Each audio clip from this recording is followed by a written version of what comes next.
E aí pessoal, tudo bem com vocês? Eu dou mais uma vez as boas-vindas aqui no Renologia. Eu sou o professor Tiago Renó e hoje nós vamos dar continuidade ao nosso estudo do tecido sanguíneo e falaremos da coagulação. Mas antes da gente começar o nosso ritual padrão, se você é novo ou é nova por aqui, seja bem-vindo, seja bem-vinda. Aproveite e inscreva-se no canal, ative o sininho das notificações, deixe o seu like, o comentário para ajudar o canal a crescer. Pega papel e caneta porque é hora do estudo. Quando nós abordamos o tecido conjuntivo e o tecido epitelial, nós trouxemos como uma das funções de ambos a proteção do organismo. Essa proteção é muito mais focada em choques mecânicos e em atrito, mas nem sempre ela é completamente eficaz. Se nós tivermos, por exemplo, um objeto perfurante ou um objeto cortante, a gente acaba rompendo esses tecidos e acaba também rompendo vasos sanguíneos. A maioria das vezes, para ser bem sincero, capilares e pequenas veias, mas são rompidos e no momento que os vasos são rompidos, o sangue sai, o sangue começa a ser externalizado. É um processo que a gente conhece como hemorragia. Pancadas muito fortes também são capazes de arrebentar vasos sanguíneos, não só os objetos que eu citei. Nesse caso, é muito importante que a gente reverta esse sangramento, que a gente pare com esse sangramento. Afinal de contas, se eu tiver a diminuição do volume de sangue circulante, eu terei também a diminuição das funções que o sangue executa. Transportarei menos gases, menos nutrientes, terei aí algum problema com temperatura corporal e uma série de situações. Então é fundamental que esse vaso que foi rompido seja rapidamente reparado e que o sangramento então cesse. Para esse tipo de situação, o sangue então aciona o seu processo de coagulação sanguínea, que não acontece de uma única maneira, não é acionado de uma única forma. Ele tem duas vias para começar e essas vias são conhecidas como via intrínseca e via extrínseca da coagulação. Independente de qual via inicie o processo, em algum momento elas vão pegar o mesmo caminho, que é o que a gente vai chamar de via geral ou via comum. Essa via comum ela tem um objetivo muito simples: ativar a rede de fibrina, porque é essa rede de fibrina que vai formar o coágulo.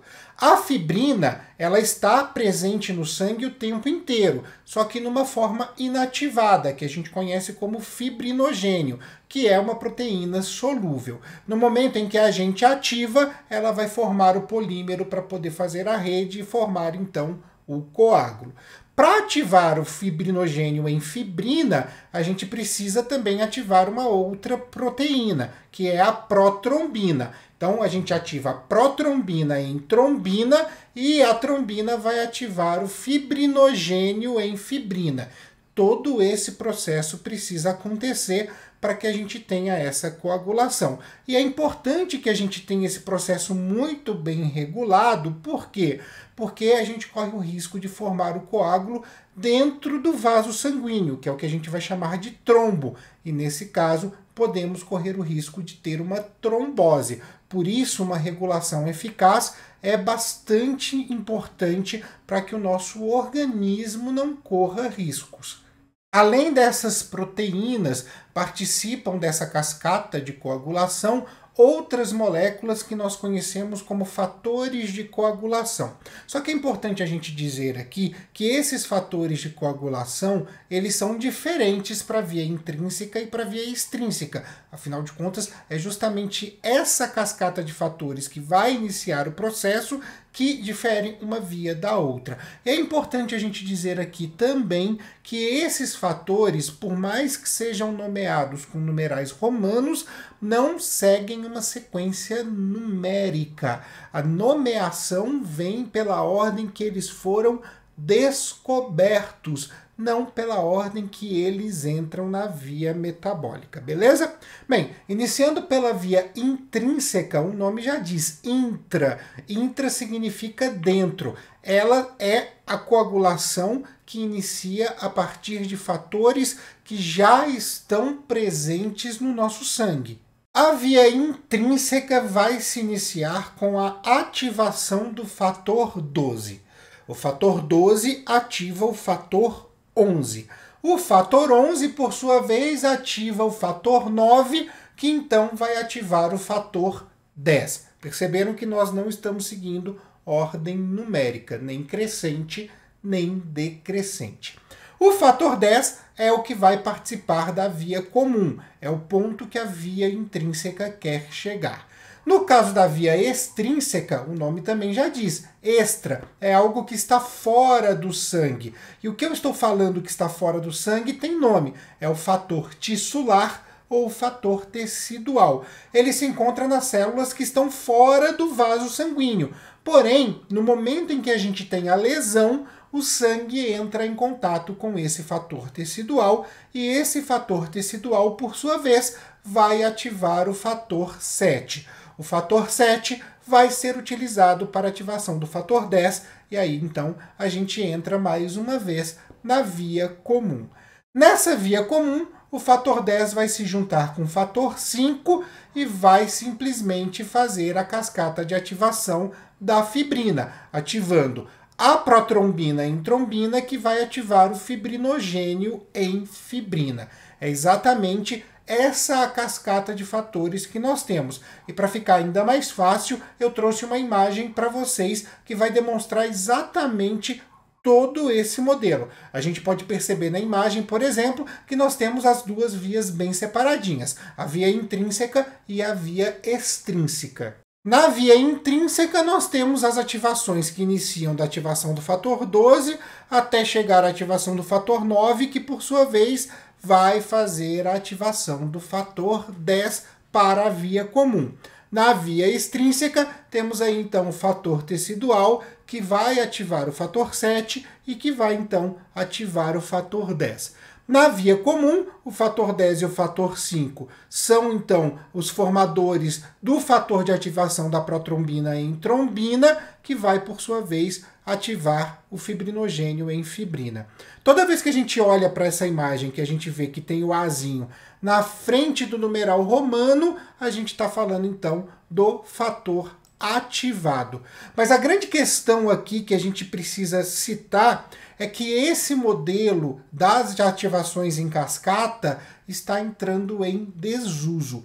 Hoje a ciência trabalha com um novo modelo do sistema para coagulação sanguínea e esse modelo é conhecido como coagulação com base nas superfícies celulares.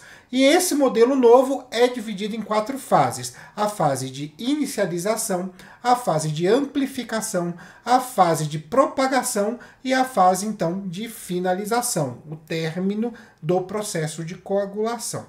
A fase de inicialização, ela não é muito diferente da via extrínseca. Ela tem o fator tecidual entrando em contato com o sangue, ativando o fator 7 e então ativando o fator 10 para formar o fator de ativação da protrombina em trombina. É muito parecido com o que a gente viu no modelo de cascata. A diferença vem a partir da fase de amplificação, onde as células que têm o fator tecidual começam a liberar uma pequena quantidade de trombina no sangue. E essa trombina vai fazer com que as plaquetas reajam e iniciem produção de fatores e também o seu processo de união. Quando a gente tem, então, a trombina agindo, formada, e a fibrina começando a ser formada em grande quantidade, a gente vai montar, então, o tampão plaquetário, com as plaquetas que começaram a morfologicamente ser alteradas na fase anterior de amplificação e com a rede de fibrina que é formada agora na fase de propagação. E aí entra a fase de finalização, que vem com aquilo que eu já disse para vocês hoje, o risco de uma trombose. É necessário evitar que isso aconteça. Então, na fase de finalização, a gente tem a produção de algumas substâncias anticoagulantes, como é o caso da heparina, e essas substâncias anticoagulantes vão impedir que o processo de coagulação se espalhe pelo sangue e fique restrito àquela região onde a lesão se encontra. Dessa maneira, a gente explica, inclusive, maior ação das células dentro do processo de coagulação. Até por esse motivo, o processo da ativação em cascata que a gente tinha anteriormente começa a ser aos poucos substituído por esse processo de ativação, por esse processo de coagulação baseado nas superfícies celulares. Antes de terminar o vídeo, eu vou responder uma pergunta que talvez você esteja se fazendo. Como isso vai cair no Enem e nos vestibulares? Bem, para ser muito sincero, a chance disso cair no Enem ou no vestibular é muito pequena. Você vai encontrar esse tema com certeza na prova do colégio, na prova da escola, especialmente preparada pelo seu professor ou pela sua professora. Não no Enem, nos vestibulares, que é um tema bastante distante daquilo que se cobra. Mas é importante a gente dizer, esse canal não é feito só para preparação para os processos seletivos, ele também é feito para o seu dia a dia. A gente produz conteúdo para o seu dia a dia. E para que você chegue no Enem e no vestibular, você tem que passar pelo ensino médio. Então não adianta não estudar. Use esse vídeo para os seus estudos rotineiros. Dê uma atenção a ele justamente para esse foco, beleza? Antes de eu me despedir, as nossas redes sociais, @Renologia no Twitter, Instagram e também no TikTok. Deixo também aqui a dica do Articulando Podcast, podcast desse canal que sai no Spotify, no Google Podcast e também aqui no YouTube, buscando ampliar, aumentar o repertório de vocês, o que pode ser importantíssimo para uma redação. E é claro, eu deixo o meu grande beijo a todos e a todas e até a próxima!